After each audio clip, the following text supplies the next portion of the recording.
Hi,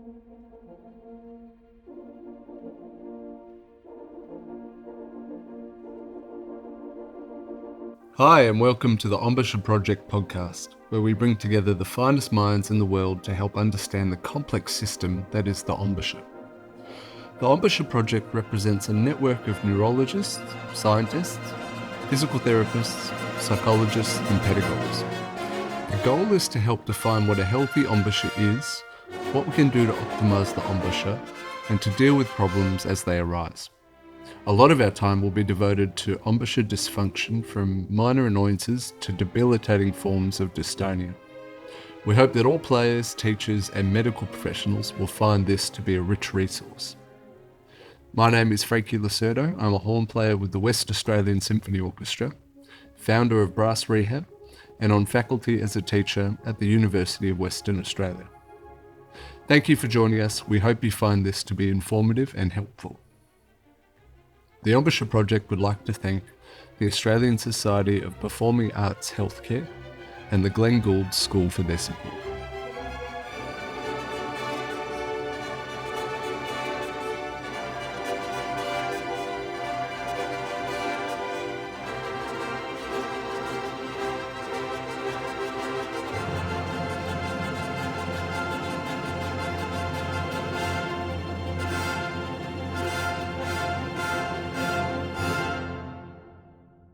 Gabriel Radford is third horn of the Toronto Symphony Orchestra, which is a position he's held since 2002. He taught for many years at the University of Toronto and is horn instructor at the Glenn Gould School at the Royal Conservatory. He spent several summers teaching at the Banff Centre Masterclass program alongside William Vermeulen, and has been teaching and coaching at the National Youth Orchestra of Canada since 2011. A dear friend, mentor and colleague, let's meet Gabe now. Welcome back to the Embouchure Project podcast. My name is Frankie Lacerdo, and today's guest we have is Gabe Radford. He's third horn in Toronto and actually the founder of the Embouchure Project and the producer of this podcast. How you going, Gabe? I'm great, Frankie. Thanks for having me on here. Of course. Obviously, we know each other well, Yes. but I'd love you to tell the listeners a bit about yourself and a bit about your journey with embouchure dysfunction. Sure. Yeah. So, as you said, third horn of the Toronto Symphony. I'm a Toronto guy, born here and raised. I feel very lucky to have gotten a job in my home orchestra. After a few years in the Winnipeg Symphony, which is a great orchestra in the middle of, right smack in the middle of Canada, I got my dream job, which is the Toronto Symphony. And been here. This is just finishing my 20th season this week. Wow. So yeah, I've always been a strong player, a very physical player, and that's sort of been what I do really well. It suits the third horn job.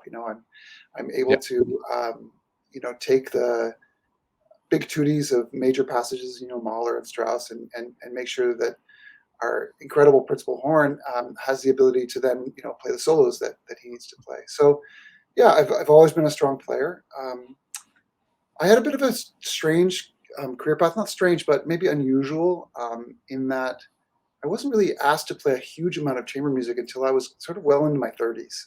And all of a sudden these requests started coming in, and I was playing, the big pieces of the repertoire sort of for the first time, whether it's Schubert Octet, Mozart Piano Quintet, all these things, huge amounts of repertoire, and chamber music started becoming a big part of my life. And I was really loving it. I think that it's one of these vital things as horn players. If we only sit in our chair, sometimes the job can get a bit transactional. Play a note, rest a note. Yep. And so I was really loving it, but I was getting nervous, and I had a history. Just I had no idea that I had any anxiety issues at all prior to having kids.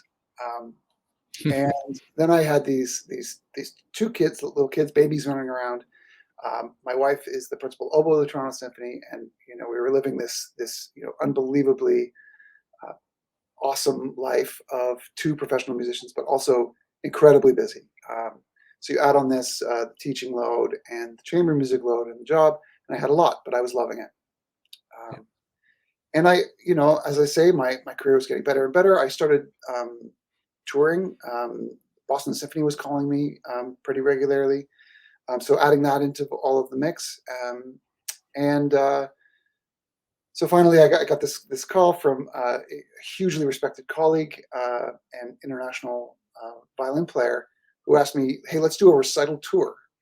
Let's play Brahms Trio. It's great. Now I've done it, 5 or 6 times. I feel great. And on the first half, you'll do Schumann's Adagio Allegro." So I thought, okay, all right. So here I was, like whatever, 43, and I'm like, okay, well, this is a piece as sort of, I sometimes call myself a worker bee. Of course, I've always been good at the horn, but there's always been people that are better or more virtuosic, or, there's always going to be somebody else who plays Strauss 2 better than me. It's always been that way.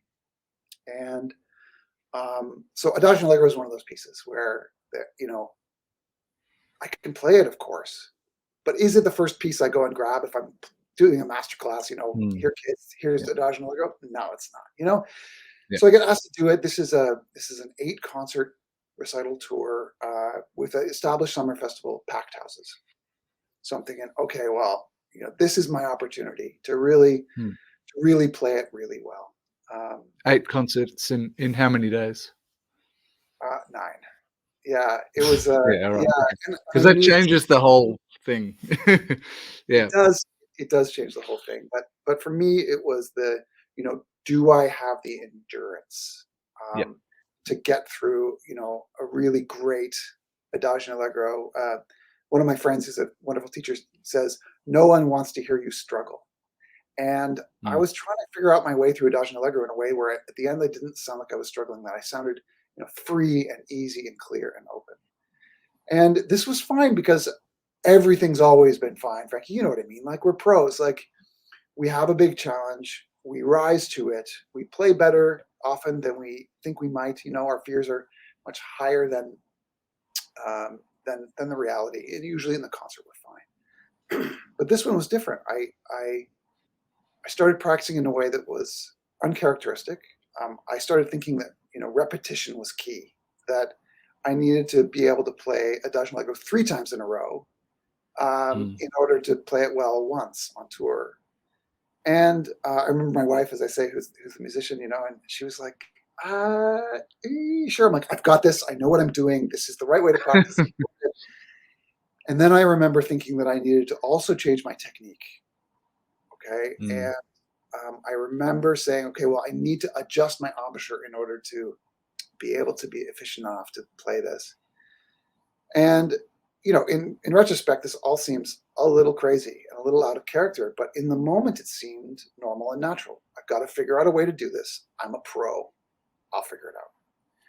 So I got into what I call this disordered practicing, where it involved tons of repetition with a new technique. And, a lot of it.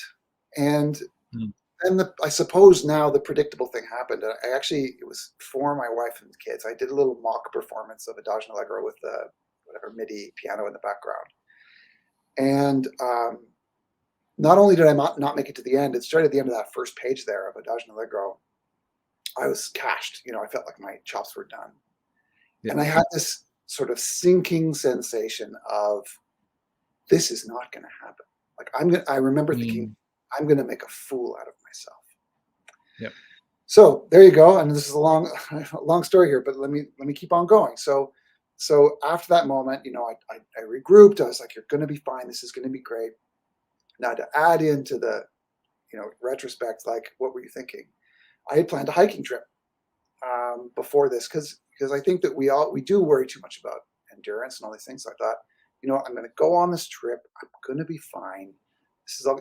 Anyway, I go on the 3-day hiking trip and I come back, and it's not that I couldn't play. It's that it just did not feel right.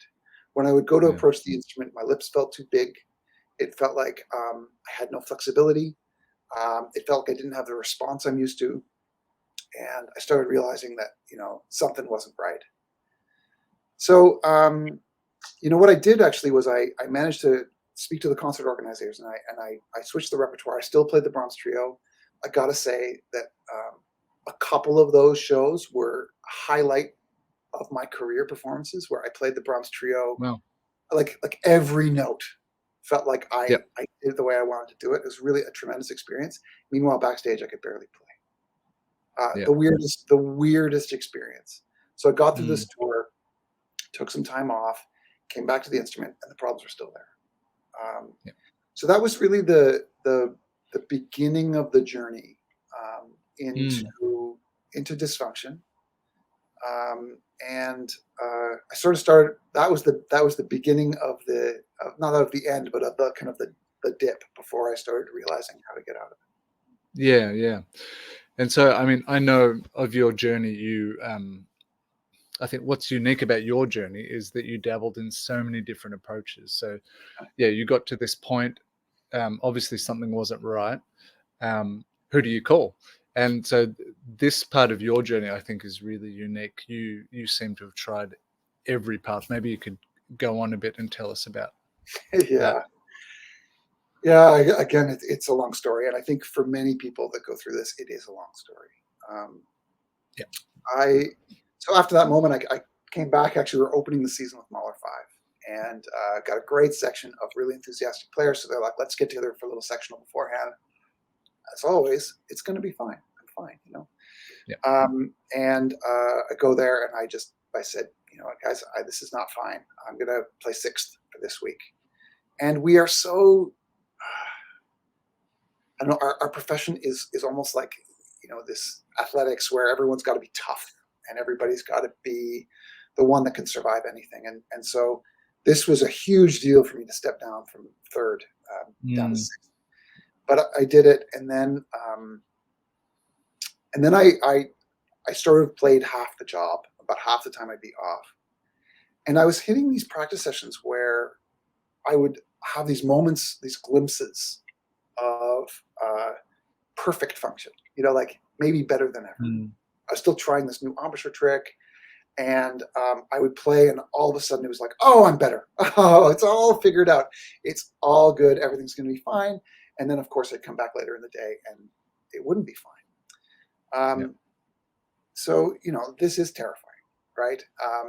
So I started just trying to look up stuff online, look about embouchure, start to understand what's going on.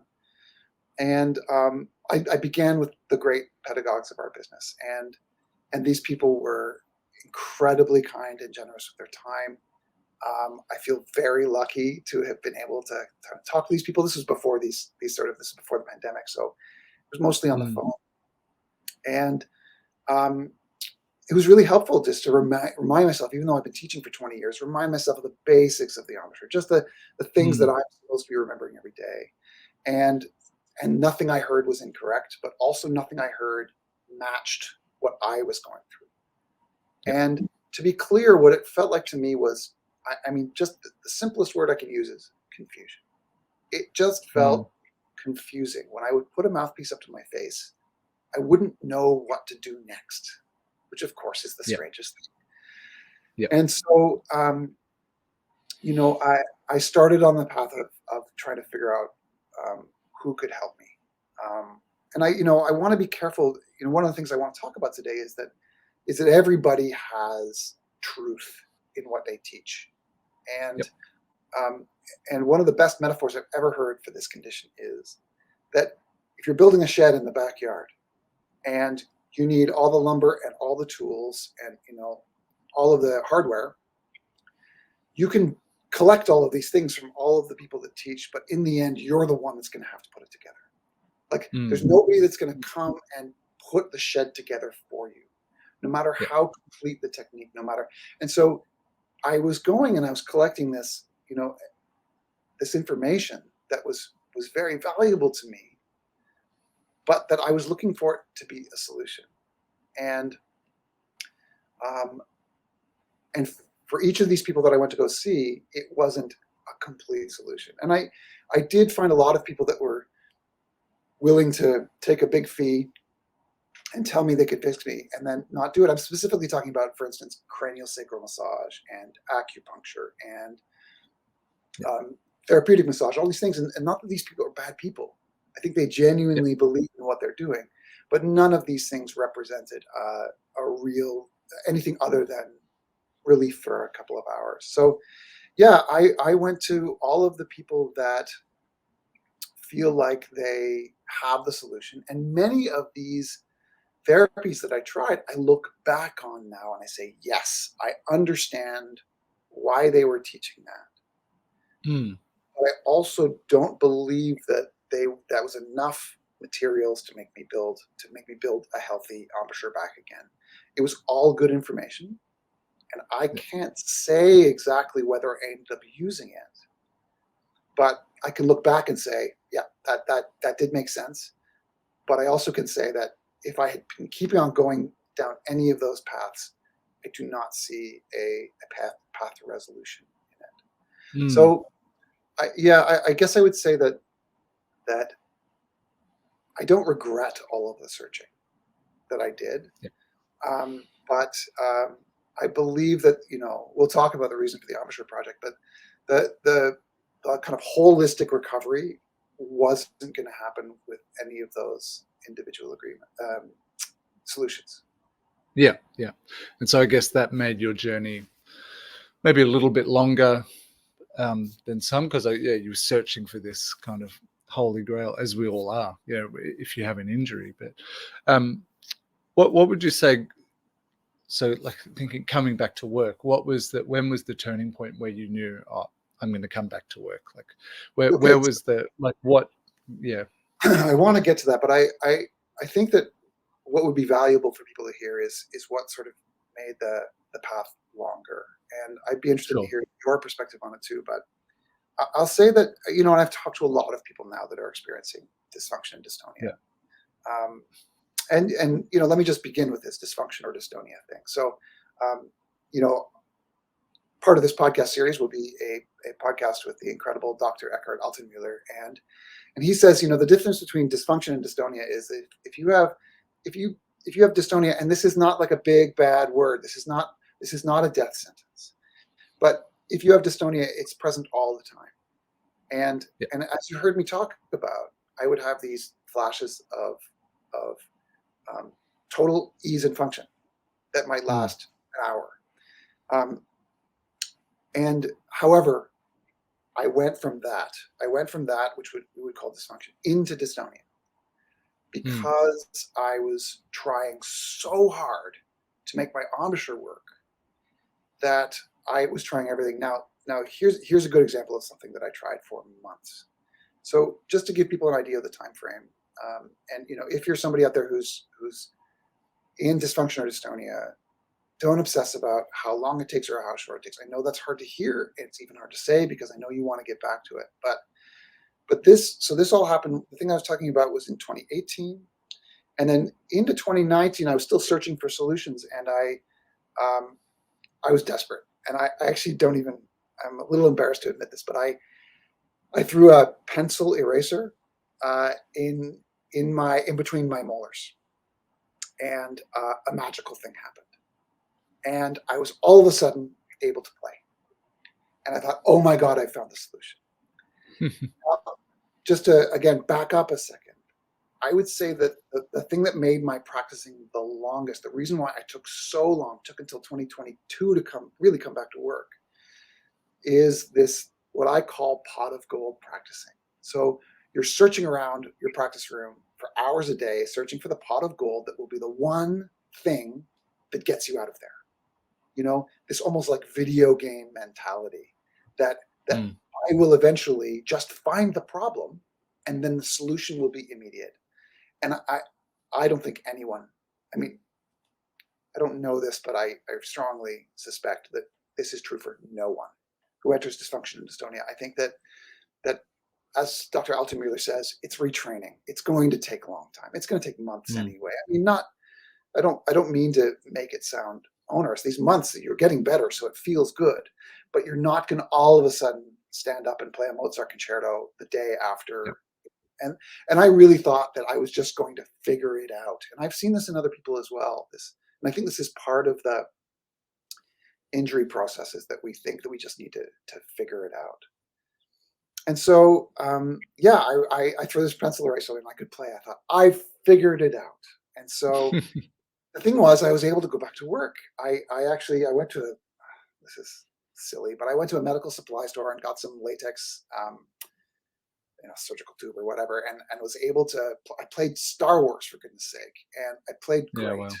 And you Yeah. can't imagine this moment where I'd gone from like unable to really play very well at all to like I played all of Star Wars. But of course, in this pot of gold, I had come up with a so-called solution that nobody else has in the history of horn playing. It's probably not going to be correct, but you couldn't tell me that in the moment. In the moment, I was like, I don't care what you say. This is working. I can play my job. So that lasted quite a while. But again, if you were to ask, what would happen in that case, it would be, well, you're going to close your mouth to play a note. And we'll get to that in the solutions about why exactly that is so unhelpful. But, this was the kind of practicing that made it much longer for me, where I was thinking that once I figured it out, I would get better. And the truth is, it's slow and patient and methodical understanding and practice that will lead to getting better, in my opinion. Certainly it was the case for me. So part of that, and I've seen this before, is that we put inappropriate trust in one idea, and we also inappropriately doubt good, solid, knowable pedagogy. Do you know what I mean by that? So Yeah. I Yeah. spent a lot of money on people essentially teaching me to relax and blow. That I didn't need to form an embouchure to play. That the problem was in the tension. And if you look at somebody going through dysfunction, it's evident, it's obvious. They use too much tension, right? It's almost the low-hanging fruit. You got to relax. Well, of course that's true. But my metaphor for this is that, if you have somebody who is standing in front of you and you're teaching them, and you say, I want you to relax every muscle in your body, that person will relax every muscle in the body except for the ones they need to stand there in front of you, right? But if somebody is going through embouchure dysfunction, that's the equivalent of that person truly relaxing everything in their body and falling on the ground. So while you were trying to fix somebody who's standing like this and you're saying relax every muscle in your body, when you're experiencing dysfunction, you don't know which muscles to relax or not. So I think that, like, I heard that more than anything in my recovery, that you need to just relax. And so what was confounding about that is that sometimes I would get, the world's greatest middle C. Like, I think that if you relax and flow, you can probably get the world's greatest middle C. But the question is, how do you then extrapolate that to being able to play all over the instrument? And that's where it gets a bit more difficult. And that's where the pedagogy actually doesn't help us that much when we're in dysfunction, because it assumes the collected learning from when you're 8 years old or whatever, that you're going to stay standing there in front of you. You're not going to collapse your entire embouchure to play. So the journey became longer because I put myself into the hands of practitioners who didn't understand that I couldn't actually feel or understand, or as I like to say, see the muscles that I needed to keep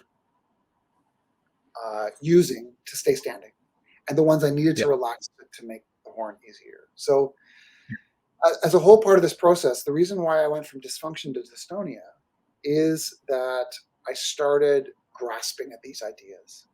And then, so I'll get a bit specific on the embouchure, and I really want to hear your takes on this as well, Frankie. And I'll talk to people about exactly how you helped me. What I found with most people I've talked to about this is it's often one side of the face, and none of this is medical. This is just me observing as a horn player who's talked to a lot of people. It seems like it's usually on one side of the face. It's often air leaking out of the corner. It's often the chin not engaging correctly for that lower lip. And this was certainly the case with me, but I couldn't feel that this is what was happening. And so as I relaxed, I could do that, but as I needed to then engage, of course, because we need to have an embouchure to play almost any other range, that I couldn't feel what muscles needed to engage correctly. And so, as Altenmuller says, we need to retrain. And a lot of my retraining was just feeling what was going on. And I don't know if you've seen this with many people that you've seen, but often people that have dysfunction or dystonia, they can't actually, do you know what I mean by locate or see the muscles that they need to keep using in order to play an instrument?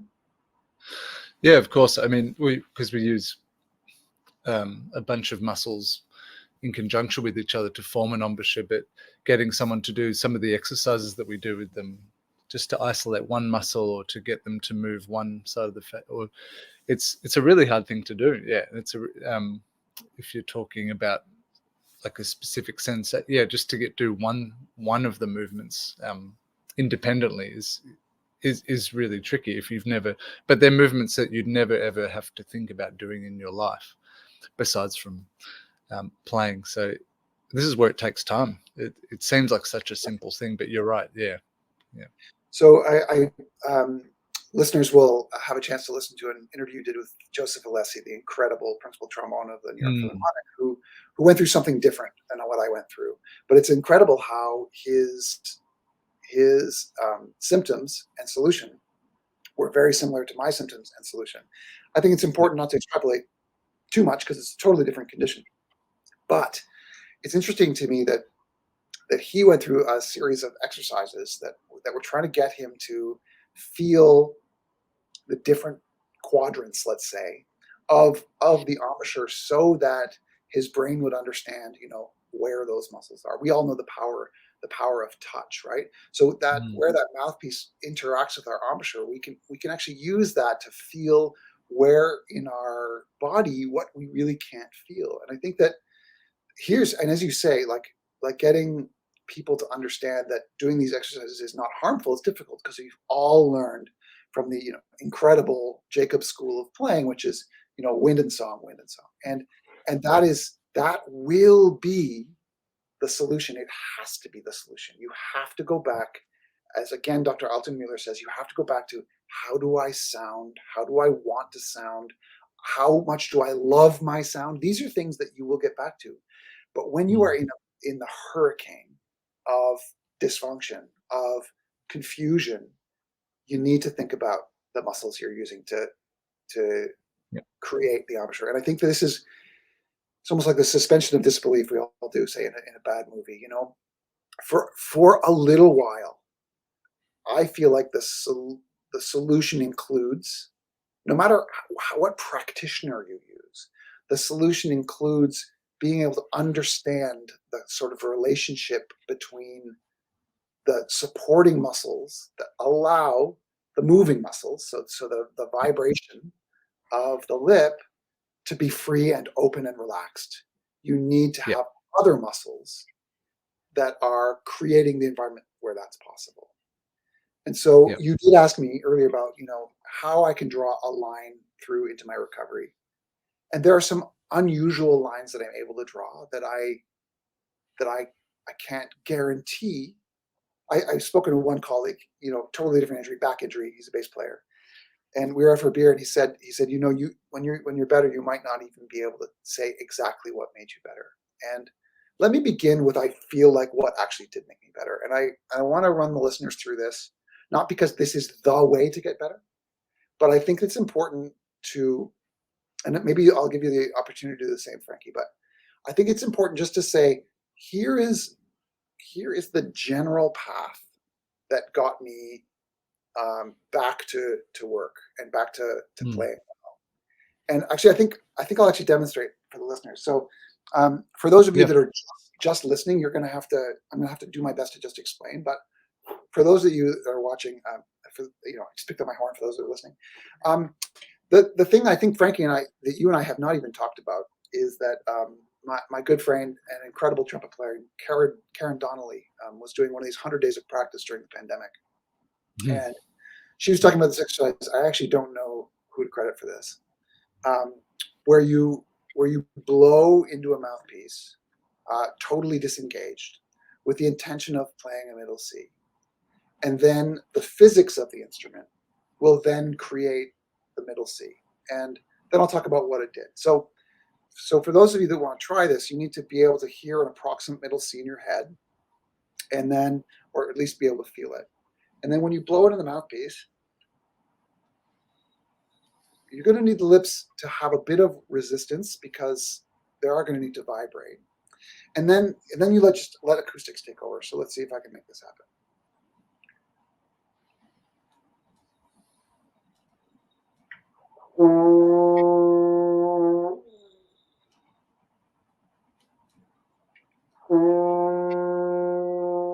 So that happened to me, and I'm not changing anything. I'm just blowing air through the instrument.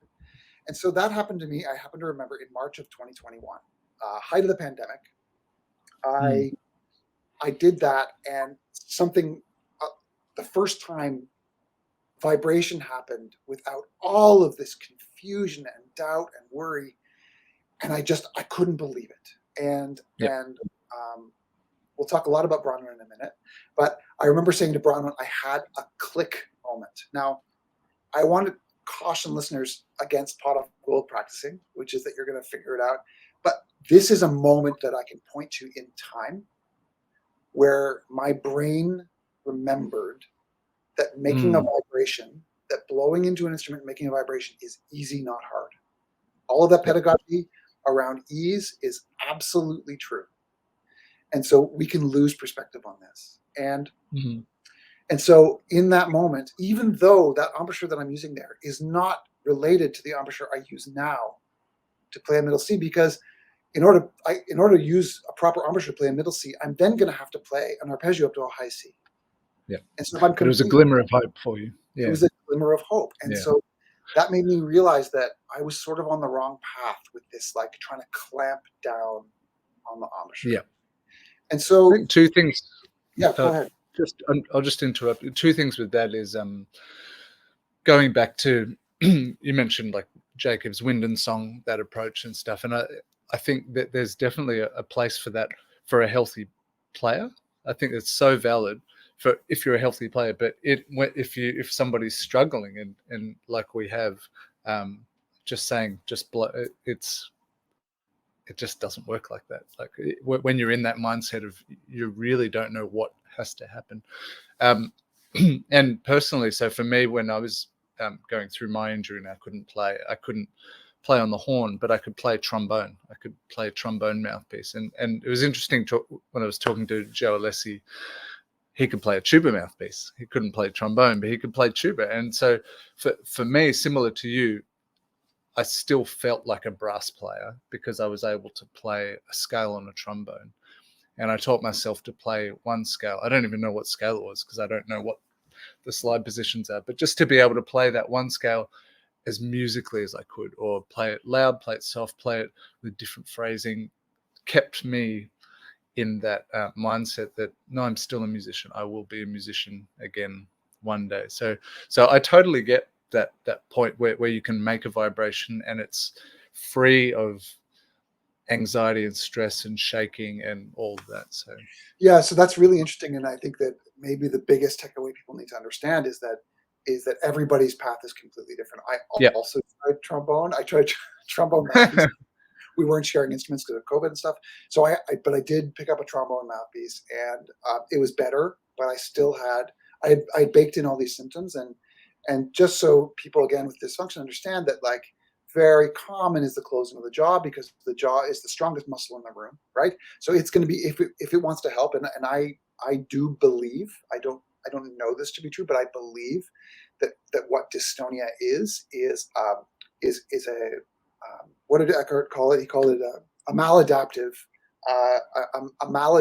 process where my brain has decided that my embouchure muscles are not going to work correctly. So go to the strongest muscle in the room to try to help. And that was for jaw, and very often breathing apparatus as well for people. But also very common in this would be tremors, would be air leaking out of the side of the mouth. All of these things are really common, and they're all solvable as far as I'm concerned. So this idea of wind and song is where we all need to get. We all need to be, and even you there, we're talking about using the trombone to play musically, and that's a great example of you knew you needed to get there. You knew you needed Yeah. to go back to thinking about music. And I think that this, in many ways, is reassuring for people that they're not going to have to deconstruct their embouchure every time they need to go play for the rest of their lives. I mean, one of my favorite quotes, one of the people that has not been through dysfunction that was most helpful for me is Mary Louise Neunecker, and she saw me online, is incredibly generous with her time. And she said the words, "Oh, you'll get better. You'll play fine in the orchestra, but you'll never get back your naivety." And I was like, "Oh." And so she's right in that I now know that I need to form an embouchure before I play. I just don't have to be. But on the other hand, I don't obsess about it anymore. I just like, oh yeah, just make sure it's all working. And I think we're going to talk later about what's changed in my playing, but I don't. I just understand so much more now. But let me get back to what happened was I went and I was seeing Bronwyn now, Bronwyn Ackerman, Dr. Bronwyn Ackerman, University of Sydney, and somebody who's been looking at these problems for 30 years. And she started teaching me to understand the muscles that were under functioning in my embouchure. For me, and I believe for many others, the linchpin was the buccinator muscle, and it's shocking to me that we as brass pedagogues don't talk about this muscle now. In fact, it's called the bugler's muscle in a lot of kind of 19th century medical books. So there you are, the bugler's muscle. I think that actually might even be the translation. And so just people are clear, and those of you that are watching can see that the buccinator is the cheek, and it's not what we sometimes think of as the corners. But if you go online and you look at a diagram, you'll see that actually the buccinator forms the greatest part of what we call the corners. Okay, and so when people are leaking out of the side of their mouths, well, they've lost the coordination. Most likely, now I correct me if I'm wrong, you know more about this stuff than I do, but most likely they've lost that coordination in their buccinator. Do you agree with that? Yeah. Or and again, it's a hard one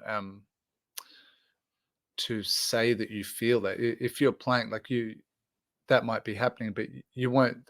If you're just playing your brass instrument, you'll be like, oh, you won't think that your corner is just let go. Like it needs someone to tell you that, or it's not always that obvious. But You can't yeah, feel so it. the buccinator is the only muscles in the face that kind of anchor into the face, but when you chew food, it keeps food into the mouth. So yeah, it's such an important, the deepest muscle in the face. So important for like goalposts that keep everything aligned and Especially the air, right? So it's the last kind of funnel down into the vibrating. And I had no idea this was happening. As part of my journey, you alluded to this like global journey. I flew to Germany twice to see Dr. Alton Müller and to see Bronwyn, and also to see Dr. Jens Fromm and Peter Iltis in the functional MRI machine. Those of you who don't know what a functional MRI is, it's a live movie basically of an MRI. And Peter Iltis had this incredible horn created. It's a natural horn, no valves, with at a right angle. So you're lying down in the MRI. And there's a right angle that goes with the mouthpiece. And you can see lots of images of Sarah Willis doing this. And this actually forms a lot of the foundation of Eli Epstein's work in his excellent book, Horn Playing from the Inside Out. So there's a right angle, and then the lead pipe goes all the way down to your feet, and then it curls once, and you got yourself an E flat horn.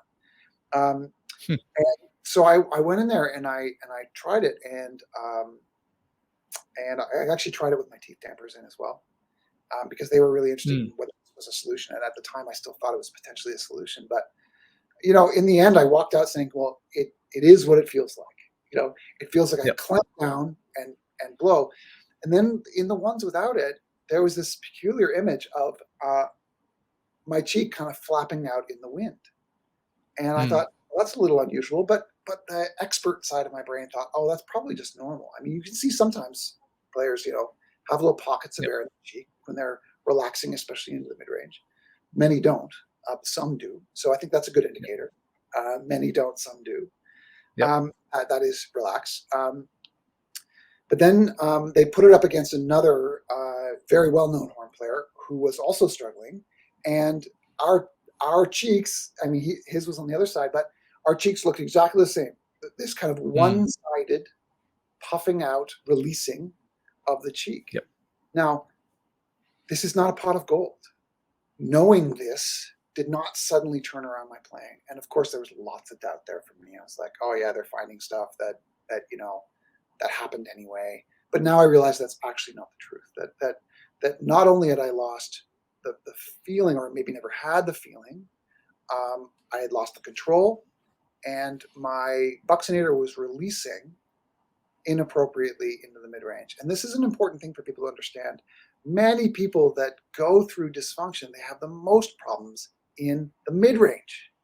Now, if you were to go out and ask anybody on the street to play the horn and just blow, what's going to come out? Probably a mid-range note, right? Although sometimes very high as well, because they use too much tension. Right? But so why is that the problem? And let me give you my opinion, and you tell me if you think so. So if you're asking a fine horn player to play a high G fortissimo, it's almost like, now, I hate to admit this, but it's almost like it's all hands on deck. There's a lot of muscular use, a lot of air. It's a lot, right? Yeah. And so it's not, if you're suffering from a lack of coordination, it sort of doesn't matter, because it's, again, all hands on deck. But as you go down into the mid-range, there's this area where you need maybe 3 out of 10. Say in your cheeks or in your corners, you need 3 or 5 out of 10 or something. And up at a high G, you might need 7 or 8 out of 10. And then as you get into low range, you also again need those corners. So that's my impression of why dysfunction often happens in the mid-range. It's because that's where you really need the precise kind of dialing in of how much you need those muscles. Yeah, that's right. Yeah, so like playing high, you can kind of just squeeze and get something out, and you're going to get a pretty good result. And as a brass player, you're like, oh, but I can play high. Like, nothing's wrong. Nothing could be wrong, because we all, if we can play high, we're going okay. As a low horn player, Anyway, we won't go into that, but also conversely, playing low, like you can play low with kind of, you just dump a bunch of air, and you can usually get something low out, and you'll be like, oh, I can play high, I can play low. Oh, I can cover the whole range. But yes, it is the middle register that is almost like you have to coordinate so much more, like you're alluding to. Like it's so much more of a balance of, it's air pressure, but you have to form a structure as well with your embouchure, and it's not just squeeze or just blowing air, but it's this middle ground. And a lot of the injuries, I mean, personally, my injuries started in the middle register and crept out, with yours as well. And it's really common for it, and it's so confusing as a brass player, because that's meant to be the easy register, right? And I would say, I really encourage people to listen to the Eckhart Altenmuller podcast that you did with him. There's so much valuable information in there. And so he talks about, just take 3 months off work. And I did not, I have to be honest, I did not have the courage to do that. There's something about being injured. Again, maybe it's just my psyche, but I don't think so. I think that everyone's, there are some people that might not want to listen to these podcasts because they're worried that it'll cause, dystonia or dysfunction. And if there's anything I can do to change the narrative around that will be a mission accomplished, because that's complete BS. Learning about the embouchure and what can go wrong with it is a really smart thing to do for longevity, for understanding what we're going to go through in our careers, if our careers are hopefully long. And so, no, you don't get it by talking about it. You don't even get it by worrying about it. You get it because of a pattern of destructive practicing, high stress, all these things. Now, I say that you get it because of, I think everyone's path in and path out are different. But in general, I think we can extrapolate that it's, overuse is always part of it. I think, correct me if I'm wrong. And stress is always part of it. We know that it's not anybody's fault why they go into it, but generally we can say that, like, if you're experiencing anxiety, that is often a precursor to this kind of thing, because it is a I like to think, and again, I'm not a doctor, but I like to think of this as almost it's a fear-based reaction in the brain, something really deep and something reptilian, where it's deciding that this thing that we do all the time is actually dangerous for us, and it's a reaction. It's a neurological and physiological manifestation of overuse and stress and protection of the body. And so that's, if you want to learn and to avoid this, you'll learn. Eckhart talks about just being confident, and for me, what that comes down to, as somebody who's read and practiced a bit of Buddhism, it's acceptance. I understand that I have to play this concert, and I understand that people are going to be listening, and the horn's a hard instrument, or whatever instrument you're playing, but that I also understand that concert will end, and my life will go on. And I'm going to be fine. I still get to have a beer afterwards. I still have friends and family and loved ones and all those things. And all of these things, if you keep perspective on these things, it's a lot easier to stay healthy. Does that all ring true to you? Yeah, I'm just thinking, as you're talking, I'm just thinking through my own experience when my injury happened. And this is, like you said, not the same for everybody, but mine was like that. Like we all go through this when we get sick. Sometimes you're kind of working really hard, and you're fine, and you kind of overwork, and then you get a holiday, and then that's when you get sick.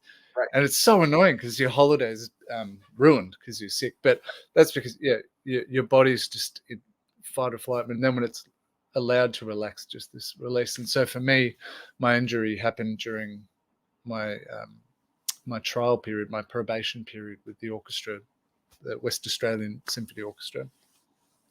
And some of the feedback was they wanted me to change my sound a little bit. So I was tunnel vision focused on changing my sound, getting a bit brighter, making things smaller, tighter. Like it was under stress, with the pressure of a probation finishing up soon. And it's like it was just a perfect storm of boiling up, trying to change technique, trying to do really weird things, not with a teacher, and then passed my probation, and then 2 weeks later couldn't play a note because just stress, release. So I've heard I've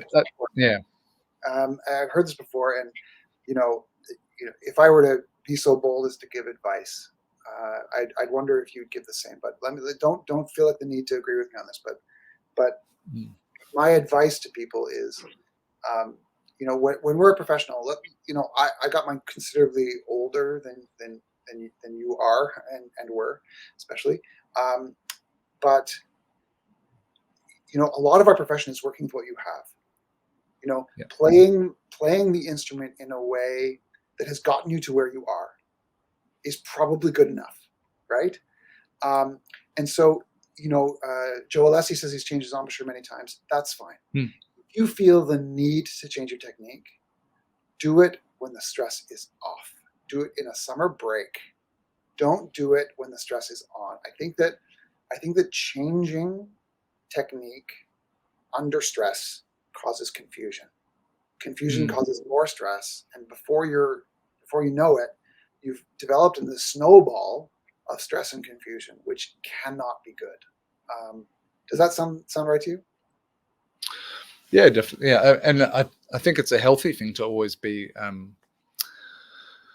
changing the way you play, and I think it's something we naturally do as our careers go on, or you're always trying to get things as efficient as you can be. And it's great. Andrew Bain talks about every summer he tries to bring his embouchure back up, or his mouthpiece down again, because he finds it creeping up. And so it's just something that great players are always doing. They're always trying to hone their skills, and we're not saying don't try and change anything, but yeah, like you said, under stress it can be really if you're not sure what you're changing. Yeah. So okay, I mean, fair enough, because I am a tinkerer as well, so I guess I can't, but I'd say, but I would say that I think the difference here is, and again, non-scientific and warning people, but like, I think that when we worry about what other people think of our playing and of the results of our playing, I think it's a different thing cognitively than when we are trying to optimize for ourselves, so that we want to feel the rewarding sensation of playing the horn with ease. I think Mm. that that's a really different thing than like, if I don't do this, I'm going to sound bad and this person or these people won't approve. I wonder, it's total speculation, if there's something to do with the predator-prey relationship where if you're constantly trying to please something else, you go into a brain state that becomes more survival-oriented. Again, this is just pure conjecture, but I think Yeah. we know And that yeah. healthy thinking has Yep. to be for Yeah. ourselves, for our sound, for our growth as people. Yeah. And Eckhart goes into this in some of his research into treatment and recovery from focal dystonia, that external focus. So listening to your sound is an example of an external focus, is a really positive thing in rehabilitation. So yeah, we could talk for hours about this. Well, and we may. So, but let me just, Yeah. as a horn teacher, Yeah. I also want to give some advice, and I haven't yet gotten a neurologist to say that this is exactly the thing you should do, because they're scientists, right? And so it hasn't been tested. But let me give you an idea of what I consider a healthy way to adjust something. And so going from this external focus to internal focus for a certain amount of time. Hmm. And so I love the use of timers because it keeps me accountable. It keeps me accountable to obsessive practice, and to make sure that I'm only trying to achieve the goals I'm trying to achieve for that day, and not trying to go from zero to hero in one practice session, which can lead to obsessive practice. So for some reason, I like the number 6. I like 6 minutes. I like a 6-minute session where I say, okay, well, let's say you're Andrew Bain, you want to make your embouchure slightly different spot on your face. That to me takes real expert, but of course he is. So, but let's say I take a 6-minute practice window, throw my phone a 6-minute timer on there. I allow myself to do that, and then the timer goes off. I want to put the horn down and do something that's either totally different, like a stretch or a breathing exercise, or I want to like go to external focus, play a gorgeous phrase, play gorgeous, chocolatey, beautiful sounds, and not think about the embouchure. And then you can go back and do another 6 minutes after you've given your brain a rest. But I think that I think to get better from dysfunction, you need internal focus. I think that as you get better, the part of the getting better is going from internal focus to external focus. And then once you're there, like once you feel like you're on your path back to work, then that's where the practicing becomes disciplined in 6 minutes. Like when I was like really getting better, it was 100% internal focus. Now, I don't know if that's right.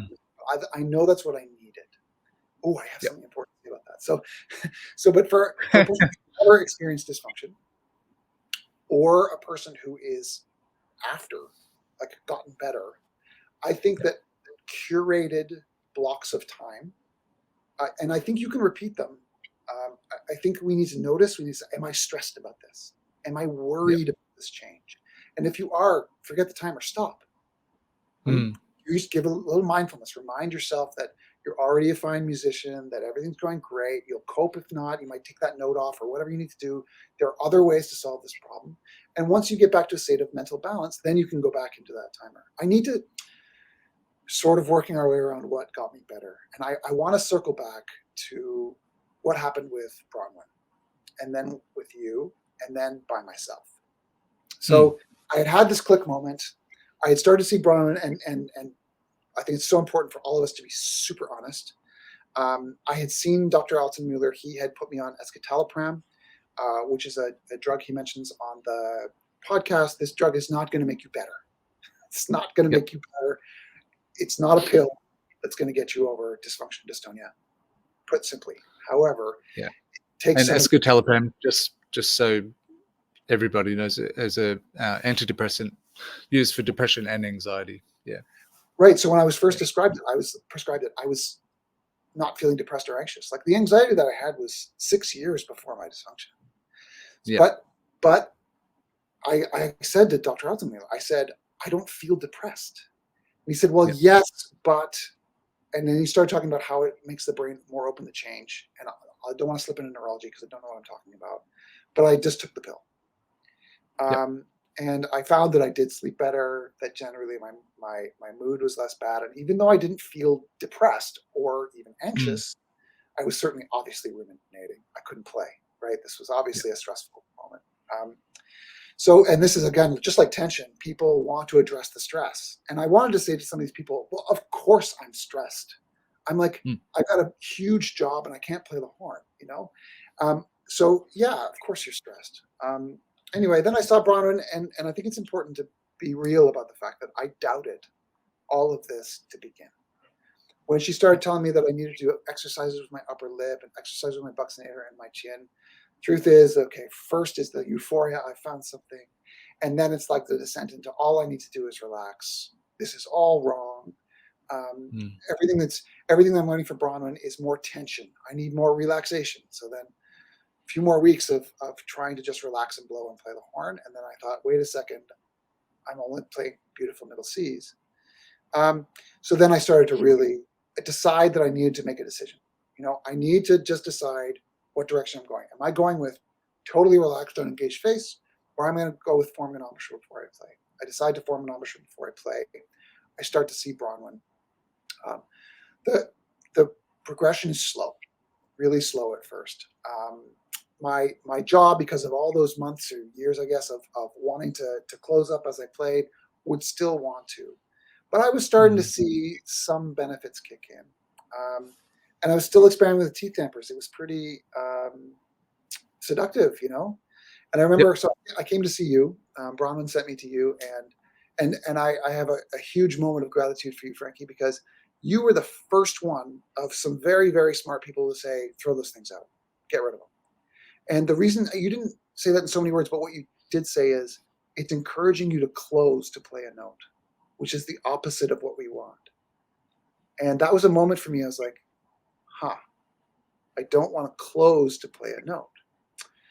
And that was really helpful. From that moment on, I ditched him. I said, listen, if I have to go back to work with those things in, I'm not going back to work. You know, I need to, because the truth is I had a range of about, I played Bruckner symphonies with those things in, but I had a functional range of about a tenth where I could kick butt.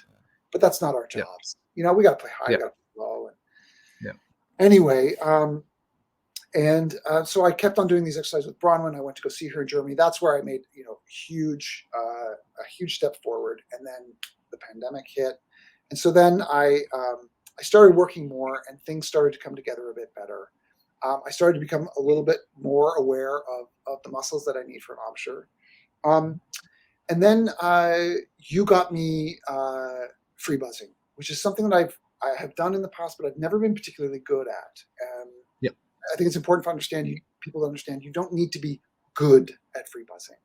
But the thing about what free buzzing does, I feel like, is that it isolates the muscles needed to support a relaxed vibration. And if you'll permit me, I'm going to go through a bit of my spiel, and I want to see how it melds with yours. But I often like to reference I'm a big airplane geek, and I like to reference the physicist Bernoulli, who figured out how a wing creates lift. And how a wing creates lift is there's a curved top bit and a flat bottom bit, and that's the wing going into the air like that.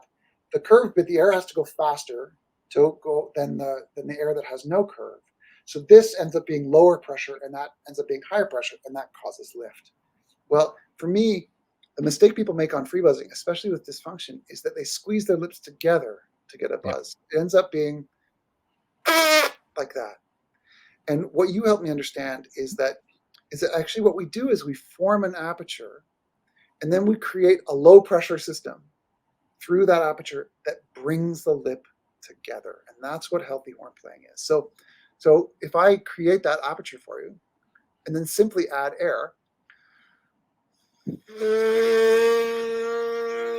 that's going to create a vibration. So that had another kind of click moment for me. And so now I talk to a lot of people about pianissimo buzzing, because you try to squeeze your lips together and do pianissimo buzzing, it doesn't really work. But if you do what I call the Bernoulli buzz, you can get this pianissimo buzz. How does that land with you, Frankie?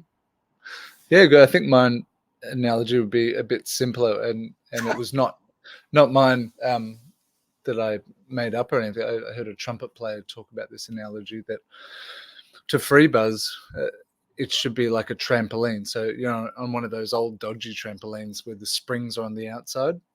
So the springs on the outside have to all be taut, or have to all be kind of engaged so that the middle can be bouncy. And so as soon as some of the springs go, you know, you get a pretty flaccid trampoline. But if they're all working, and so on our face, it's, if you think about all the muscles outside the mouthpiece, they would be the springs, so that the middle can be soft to vibrate. So that, but, and yeah, then like you said, like if you're squeezing down, you're crushing the aperture. What I think what we forget often is that the aperture is actually like a football shape. It's not a slit. It's a football shape, and you don't want to crush that football. To make the circle kind of shape, you need the corners and everything. So thinking more about the shape and the fact that, yeah, these outside muscles have to be activated. So that in brass pedagogy, I feel like we're really good at talking about the flat chin, but there is misconceptions about the top lip and the corners, and so just getting those right. But I think it's funny that we talk really well about the flat chin. A lot of brass teachers go flat chin, flat chin, flat chin, but we need to do the same thing with the top lip. We need to support it, and the corners are a muscle that go into the face. Not, I mean, growing up as a brass player, whenever brass teachers talked about corners, it was almost like it was a skin surface thing, or that it was like you said, like is like a outwards, like directional outwards or inwards thing. So yeah, really simple ideas and anatomical ideas that have never quite been clearly portrayed. Right. And so the only thing I would maybe clarify about what you said, which is excellent, of course, is that yes, while we need those trampoline springs, which would be, let's just call them chin, corners, and upper lip, the if you look at the diagrams, orbicularis oris is the one. Yeah. You'll see Sarah Willis talk a lot about everything coming forward and everything coming in. And what we're talking about there, that's what we're talking about, orbicularis oris. And that's the one muscle that does come to the center to create exactly. I agree with you. Football, I often say almond shape, same thing. But this idea that the aperture is not a letterbox, and that's the orbicularis oris coming in, right? Yeah. So it's like a tug of war. Yeah. Yeah, a very gentle one. And I will say that everyone's different, and so for some people, they need to think about the muscles when they're free buzzing. I will say that the reason why I explain it the way I do is that I want people to be thinking about the air. And so I'm assuming that this, the person, the client, the person who's got dysfunction has already worked with somebody with Brahman to get their muscles functioning. And then as they're getting better, they need to shift the focus to the air, which is why I like to think about the air pressure bringing the lip together. But you're right. I think functionally, of course, we need to have that stability, because even I'll see if I can do an impression of myself when I was still in dysfunction. So I would release these muscles when I go to play and go,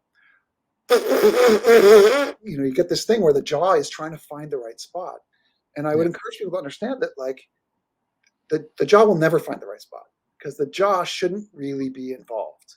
The jaw is so strong that it should just be part of what I refer to as the kind of the platform of where our mouthpiece lands, and that will find itself with good function. So when I talk about that platform, and I, let me just pause for a second and say that's the other thing you really helped me with, was understanding that the way I played before the injury, and I don't want to say it's the cause of the injury because I don't believe that's true, but I was a high upper lip pressure player, because now I know I wasn't really engaging my upper lip in a way that allowed it to vibrate freely. So if you're not engaging that muscle, if you're playing like this, the only way that you can get that support is by pushing harder on the mouthpiece.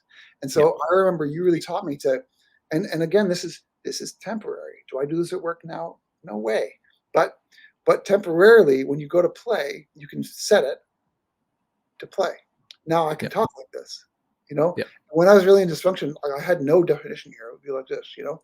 And so now that I know that I do this, I know that I can keep that upper lip supported. And yes, I do believe, though, that the chin has to be flat. I know you say we're good at talking about it, but the two things, and I have never been a big corners guy. I don't, and maybe that's because I was using too much pressure. But even to this day now, I just make sure my corners are the right shape. But I think make sure my chin doesn't collapse up, make sure my lip doesn't collapse down, my upper lip, it's the levator superioris, but making sure it doesn't collapse down when I go to play. Let me just give you the wrong version of upper lip. And sorry for those that are just listening, but you'll have to imagine it. So my upper lip's going to collapse down to play the note.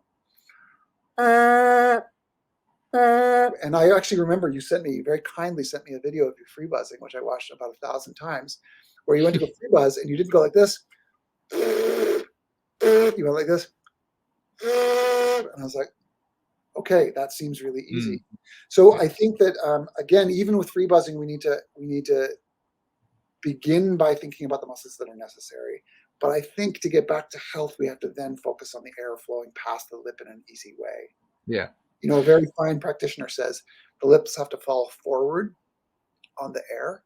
And for a long time, that did not work for me. But now that I'm better, I understand what they meant, because that's what reminds me that the only way the lips can fall forward is if they're relaxed. And the only way they can be relaxed, as you said, is with trampoline springs on the outside helping. Yeah. Another thing with free buzzing, because there are a lot of people that say, well, free buzzing is just so different to brass playing, which is true, 100%. And but what I will say is that on especially horn, trombone, tuba not so much, and trumpet not so much, but definitely horn and trombone, there is a note on those instruments that is exactly the same free buzzing than on the mouthpiece, than on the horn. So on the horn, it's a middle A, horn A.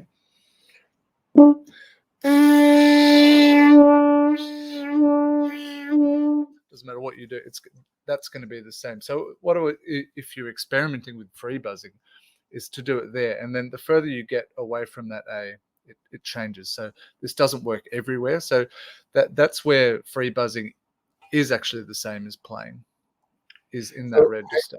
I love how definitive you are, and that's very helpful for someone in dysfunction. I'll say on the other side of it that when people need the click moment, that A can feel as high as a high C to the free buzz. And so I think that it's not incorrect for them to begin quite a lot lower to understand that the lip needs to vibrate. So I've seen people who want to go down here, and I just say, follow the instructions and make the lip vibrate with air going through. And if that gives them, you talk to Dr. Zenos Mason and Dr. Eckhart Altenmuller, and these are two neurologists that are basically saying that we need to end up with a cue in our brains that gives us we are about to do this, and then to tailor the response to how we want to get better. And so if somebody's cue to get better is focus on the air and out comes a low G, and it gives them the not needing to flinch, I think that's very helpful in itself. Even though in the end, I mean, you said that to me, and I'm not saying you're wrong, but for me, the same thing works on a just as well on a G as an A. So it's the same thing. And so it will be the same for a while, but then it changes gradually. And so I guess that's more of a point of when you're getting back onto the instrument. It's like a goal that you want to get to. But early in early days, like you're saying, just that concept of timing, of that whatever comes out, it totally is correct. Like you're just trying to get that function back. But I think as a goal, as you're getting closer to in your journey, as you did, of getting back onto the instrument, I always like that kind of happy place. I think it's really important, and you're so experienced with this, and it's so valuable. And just to give you an idea of how valuable it is, still in the orchestra, when I have a solo or something that I really need to play well coming up, I'll still, before I go to play, I'll just go, just a little practice. Am I engaged? See this? This is a very, like, people that don't like free buzzing, I believe it's because of the squeezy buzz phenomenon. I think that if you're not doing it correctly and you're squeezing, that is plain old harmful for horn playing. That's just bad, right? So I can understand why people don't think it's a good thing. But if somebody tells me that this is too tense, I'm just going to plain old disagree, because that what I just did there feels like as easy as talking. It's as easy as talking. Nobody's going to convince me that I'm too tense there. I don't care what you believe. Even if you believe a relax and blow, now that I'm better, that feels like relax and blow to me. Yep. But all the people that say just relax and blow, you look at them play and they're using their muscles. So this was the thing that I really struggled with. I studied with a famous horn player, and he's like, "Well, I'm just relaxed. Look how relaxed I am." And I was like, "Wait a second, all the muscles." Yeah. So what is that? What's going there? Yeah, exactly. And that's because that person has never experienced dysfunction. So they actually don't realize, they can't feel when they're standing. They can't feel that they're using their glutes and their quads and their calves and their feet and all these things to stay standing. It's like, look how relaxed I am. And so this can be the most confounding thing. And I've had people that have talked to me who I know aren't trusting me when I say you have to use muscles to play the horn. You need to, as Dr. Altenmuller says, you need to retrain. You need to relearn which muscles you need to stand. And somebody who has not ever lost the ability to stand won't be able to explain to you what they're doing to get out of the chair.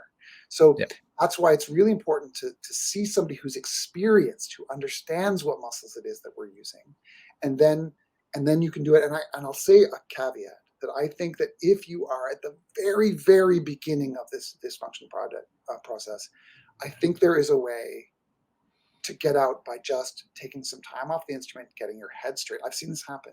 Getting your head straight, taking some time off and coming back, because you don't get into this. What I certainly had was a complete imbalance of like the inappropriate muscles strong and engaged, and the appropriate muscles atrophied, to be honest, atrophied and disengaged.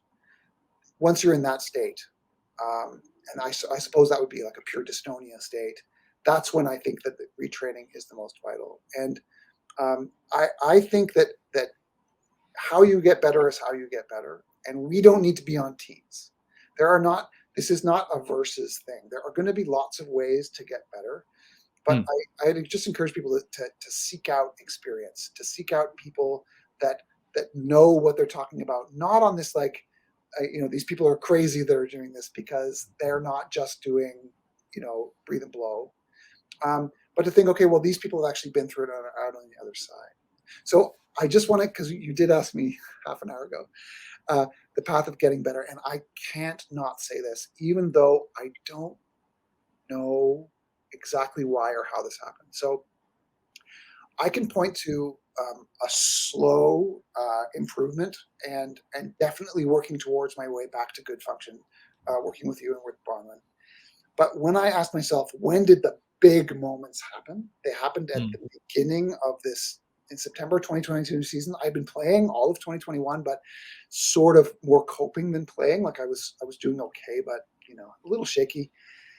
And then I went on a vacation with my family, and I brought along a practice mute. And I practiced, to be honest, hours a day. I often up hours before my family. So I threw the practice mute in, and I, read whatever local newspaper there was on my iPad, and played with a silent brass in, or whatever practice mute. I didn't care what came out. And instead of this kind of navel gazy practice I spent years doing, where I was like, okay, now and we go, this kind of playing, I was just playing through a concerto. I get a bit tired, would stop, flip the page, get back on there, throw the practice mute and keep on going. And so then I came back to work in September, and I was like, wow, I'm actually playing my gig here. Mm. And still, though, I was, creeping up, 80, 85% of my playing. And then again, over Christmas, I went on vacation again, and I brought my practice mute. So I came back to work, and all of a sudden, I felt like I had achieved sort of 100% all of a sudden. Over the course of those weeks, I came back to work, and I feel like I was at 100%. And so is the practice mute a magic pill? No, no, no. But I think what the practice mute provided me was access to all of the horn. I mean, even though it gets crazy flat in the high range or whatever, and the low range sucks. But like, other than that, I mean, I was playing Strauss too. I was hacking my way through it.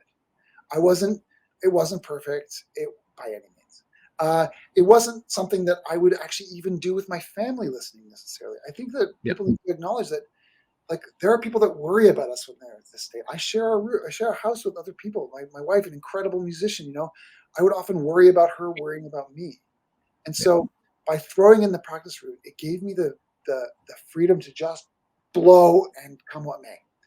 And so I think that, if you're somebody who is experienced dysfunction or dystonia, and you're ruminating about the problem and about the crappy sound, all this stuff, it can be part. It's, in my teaching and in this kind of work, I think of things as like core and fundamental truths and tips and tricks. Okay. So core and fundamental truth is that in order to play, we need to form an embouchure. And whether you get that through, using your instincts or relearning and retraining, which I happen to believe, you're going to need an embouchure to play. Nobody, even the most natural player in the world, doesn't use muscles to play. And for instance, that I believe that in order to become a great player, again, you need to focus on your sound and on the music making, in external focus. Those I think are core truth. And then the other things I talk about are tips and tricks. So I want to be careful that people understand that a practice mute, using a practice mute, is a tip and trick. It'll work for some and not for others. But if you are kind of one note practicer, if you're just trying to get the perfect middle C, I don't understand how that gets you out. I don't understand how that gets you to proper function. And I do understand how playing etudes and concertos and not worrying about it does. Let me put it that way. Does any of that make sense to you? Have you tried this? Yeah, so I use a practice mute a lot, but I think more what we're talking about is focusing on the process and not worrying so much about the result. So you're throwing caution at the wind. You're doing what feels right, and you're doing what you're reinforcing good habits and not worrying so much about the result. And by doing that, you're really cementing just good habits in your playing. And so no wonder from a prolonged period of that, you've taught your body to play in such an efficient way. And right. And I would say that many people, certainly me, that we need to eventually relax. Like, we need to, and maybe relax is the wrong word, maybe stop holding on. And that holding can be in the air, the holding can be in the jaw or the tongue. We just eventually need to sort of go back to a sort of normalcy where we just, we're just flowing and blowing. And I think that's the path back to health. So, if I were to like prescribe, in retrospect to myself, I would say that, you got to break it down. I would have told myself to have more courage to take some time off. I was terrified of taking time off. Yeah. Take time off work, but also take time off the instrument and get the muscles and the body map. And again, if I were to go back to a fundamental truth, is you have to feel the muscles in order to feel what's going on.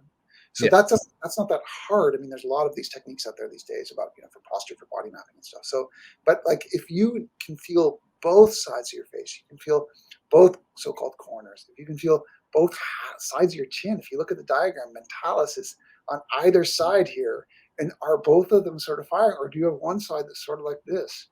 Now, there's a certain amount of handedness all over the body, right? So I think it's important not to obsess about these things. Like, that may be normal for you, but I also question, do you think it's better to be asymmetrical? Well, I think if we were optimizing everything, we would say, well, in a in an ideal world, we'd be symmetrical. So, one of the great things about everything falling apart is that everything's falling apart. And what I try to tell people and talk about is that the worst has already happened, and Yep. you're still here. Yeah. So this is not a ticking time bomb. I'm sorry, the bomb's already gone off. So let's see if we can now optimize. And if I talk about my playing now, I often like to say I'm at 110%. And I think, again, it's important to be so honest. I'm not always at 110% of my confidence that I used to have. Neunecker's so-called naivety. I'm way, way better about not worrying about other people think. I am way less concerned about impressing people. Boy, is that a better way to live life. Yeah. Interestingly, and for those of you that don't play brass instruments, this isn't going to be that helpful, I don't think. But because I now know where the deficiencies in my natural embouchure were, I now, because I can feel my embouchure, I can fix it. If you can feel it, you can fix it. And realizing that the importance of the upper lip and its use in the embouchure, my first note accuracy is way up. And so that's because I'm not starting from a sort of a low pressure, high mouthpiece pressure, low muscular environment, and sort of almost squeezing it out.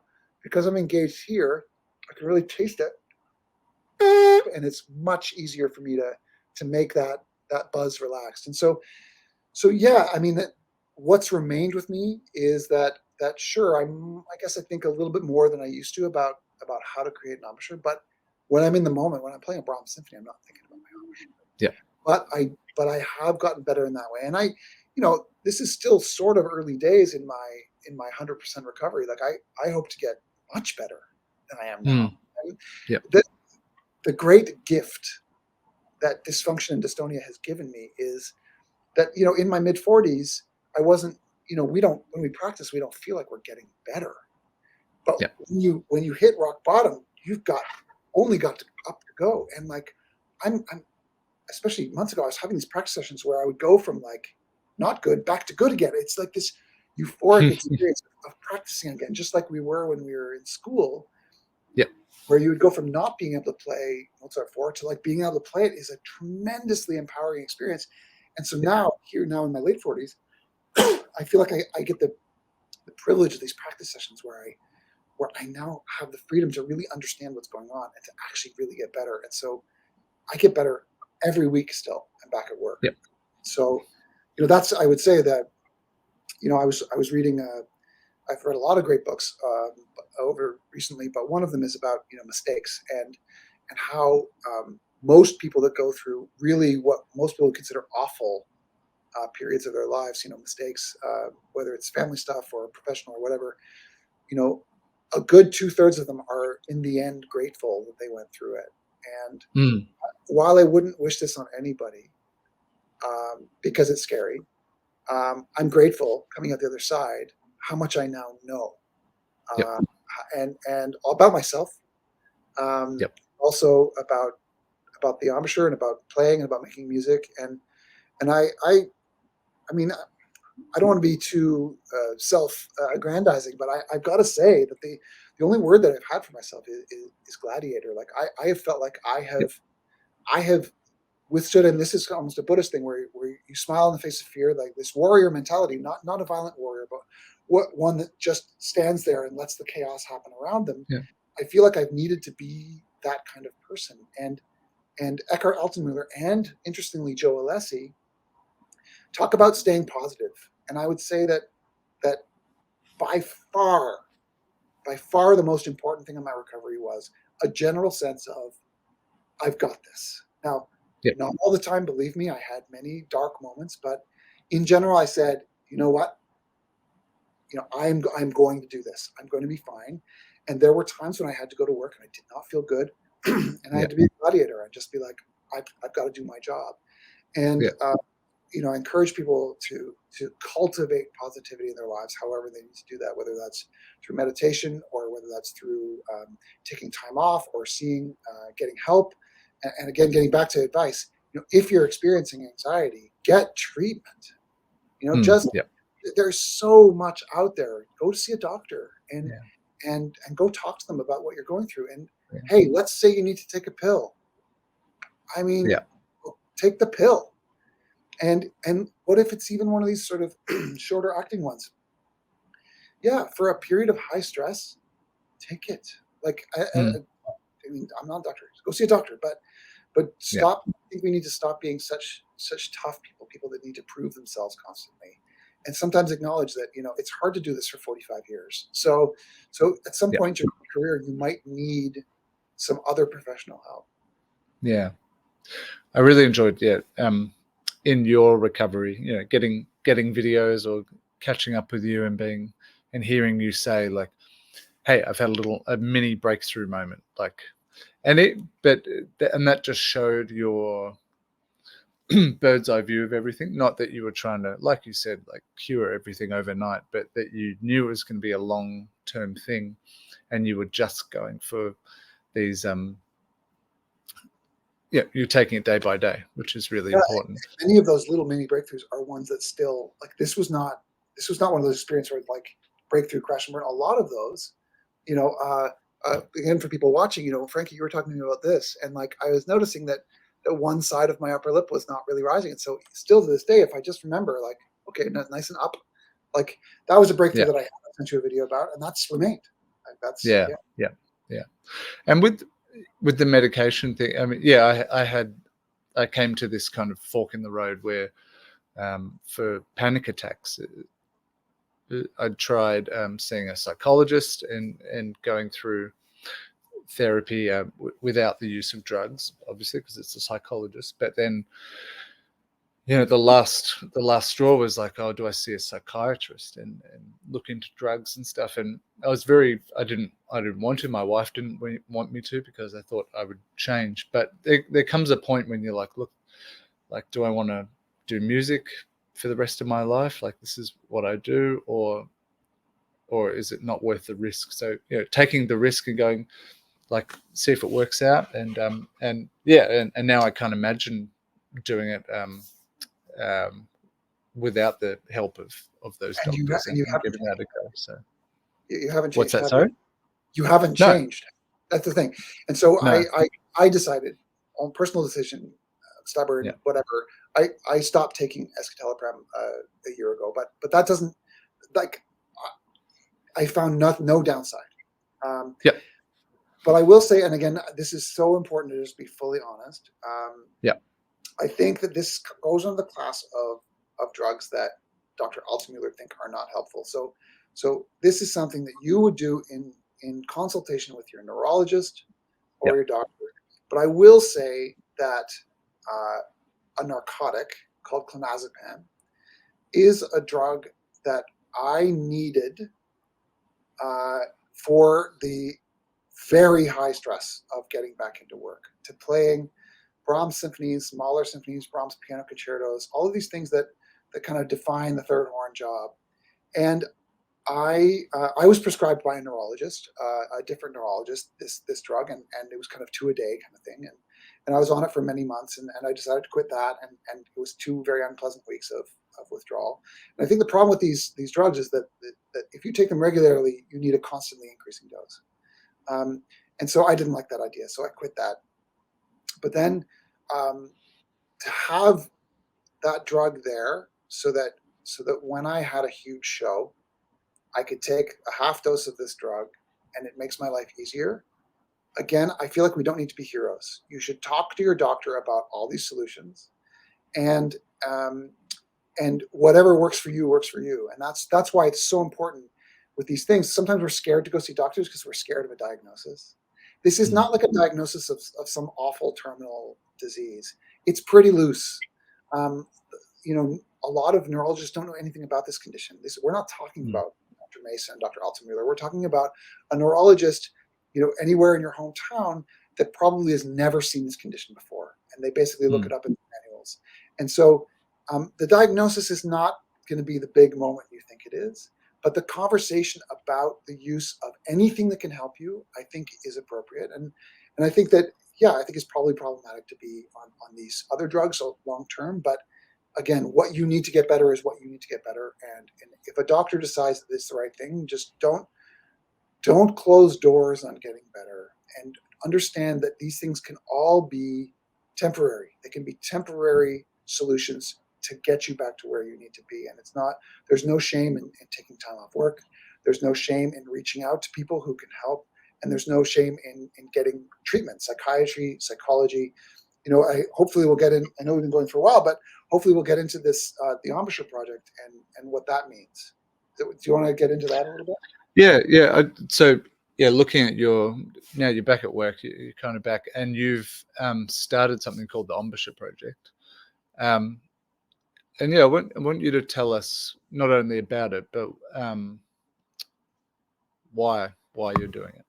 Yeah. So, I feel like I'm sort of in a position of leadership. I a long-time professional, just like you in a good orchestra, open about the fact that I've been through this. I don't, for some reason, I don't care who knows it. Yep.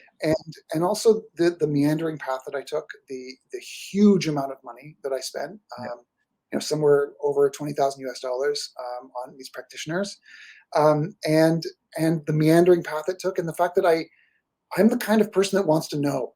Like, I want to know exactly what's going on in my brain, what muscles are not functioning, why is this happening, why did this happen to me? I want to know.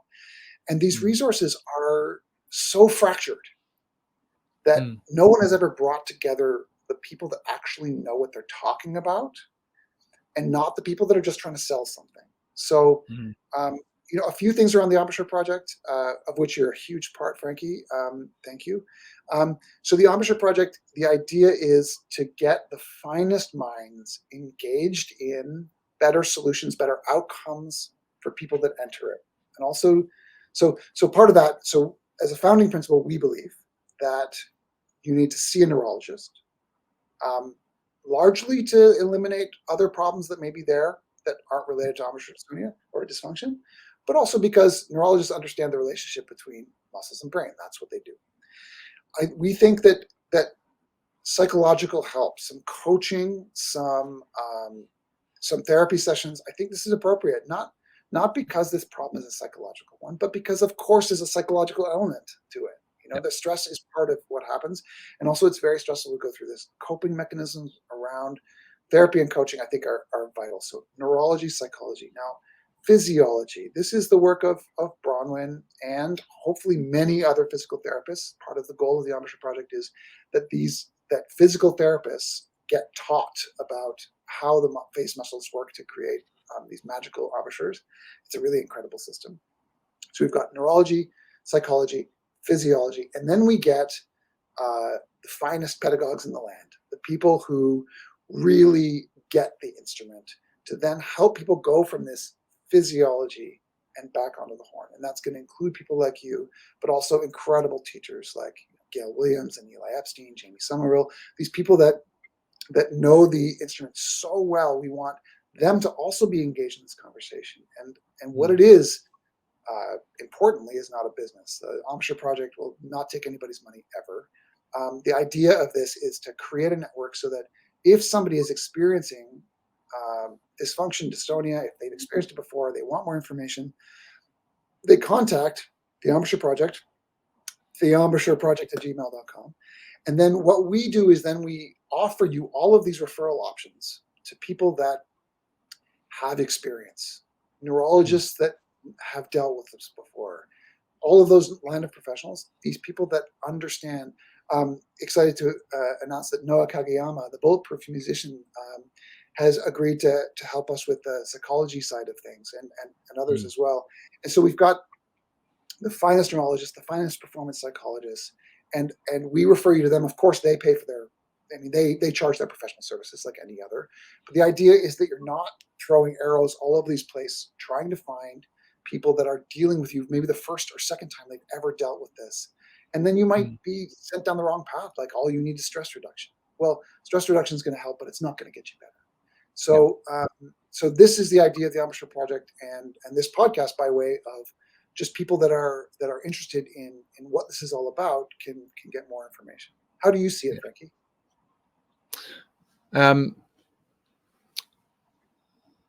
I think, I mean, what you said, outlines it perfectly. I think it's also, and I found this, like, one of the most exciting things about recovering is then helping people. Is like, hey, like, yeah, I've been through what you're going through. Like, I think I can help you. Or,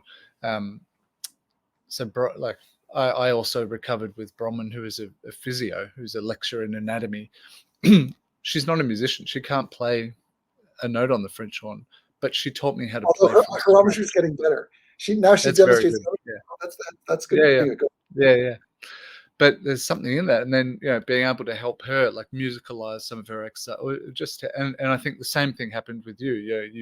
You went through this amazing journey, and now, like, you want the world to know about what you went through, and how you can help other people, because historically, if this happened to somebody in their job or in their profession, they would just quit, do something else, but it's not the case. So I think, for me, I think the brass world needs to know that it's okay to talk about this stuff, and that if something goes wrong, like, you can fix it. So I'm really excited, and the truth that Altamüller, he says, 2/3 of people get better. I mean, just if our audience, if our business knew that alone, because I think we think of these things like, oh no, they got dystonia, they're done. Wait a second. And I pressed Altamüller again. I'm one of these guys that wants to know everything, so I'm in my appointment with him, and I'm saying, well, who doesn't get better? Of course, that's my first question. Who doesn't? Yeah. And so, that's an impossible question to answer for now. Certainly, part of the Embouchure project, and one thing I really want to stress here is that I had to make a decision when I was founding this. Do we go bottom up, where we take pedagogy of our instrument and teach the scientists, or to go top down and have the scientists and their methods go down to us? And I made a conscious decision that what we need in our business is more science. We've got tons of pedagogy. We've got the books written for 100 years that outline the same thing that we're teaching today. So, but what we don't have is we don't measure. We don't determine whether a certain teacher's techniques lead to better outcomes. Now, we don't want to, right? What we do is creative and artistic. We don't need everything to be scientific. But dysfunction and dystonia, for me, are the equivalent of concussion in the 70s. I was born in the mid 70s, and when I was a kid in the 80s, you bump your head, you get your bell rung, get up, kid, have a drink of water, get back on the field. Now, of course, we understand that this is a medical condition that can persist, and so the solution is not going to be have a drink of water any more than the solution to dysfunction is just relax. It's psychological. And so if we can use the methods of the scientists around us to then inform how we treat, we can then measure outcomes. And just so people understand, the idea here is that when you enter into this network that is informal, an informal network of professionals, that this kind of diagnostic criteria will be subject to what we know in medical science. Of course, until you get to the pedagogy stage, which even then we're gonna have data that we take, anonymized completely, and put into a database, just like every other medical study that's done in science. And then that data goes into a place that can be then mined by other scientists to see if we can find even better and better outcomes. Of course, I want to assure people that this will all be done with scientific parameters in terms of anonymity and in terms of scrubbing the data of anything that could identify you. But the idea with this, again, is that so that people in the future will have data to go on to say, well, okay, now let's use this existing data and add this variable and see if we change outcomes. And this, to me, would be the greatest outcome ever, would be that we come up with a set of protocols that we can say increases your chances of Yeah. going back to 100% or more. Yeah. And yeah, like you said, we're not promising that you can help everybody is really important. There's people that I just haven't been able to help, and it breaks my heart. It's really hard, but no, it's just not going to work for everybody. But Right. And so people may, there are going to be different solutions for each person, and Exactly. some people may feel like it's hard work, Yeah. and so some people may feel like they're better suited to other things, Yeah. and it's okay to say that, and that's okay, and part of the process. And we're not going to be able to help everybody, and certainly at the Embouchure Project, we're not trying to promote one way of doing things. Yeah. And so hopefully this network will grow to the extent that people can explore different paths to success and find their own route through it. Yeah. Gabe, I want to thank you for today. I want to thank you for your vision, and I'm really excited. And I really hope that this has been helpful for anyone listening that's lost or is looking for a way out. So thank you very much for your time. Frankie, you're great. I really appreciate all the work you're doing on this podcast, and I'm looking forward to it all being released. Cool. Talk to you soon. See you. See ya. Thanks for listening to this episode of the Embouchure Project podcast with me, Frankie Lacerda. The strength of this project is our network, so please go to theembouchureproject.org to sign up for our mailing list, follow us on Instagram, and join our group on Facebook. If you have any questions, please don't hesitate to email us at info@theembouchureproject.org. We look forward to hearing from you.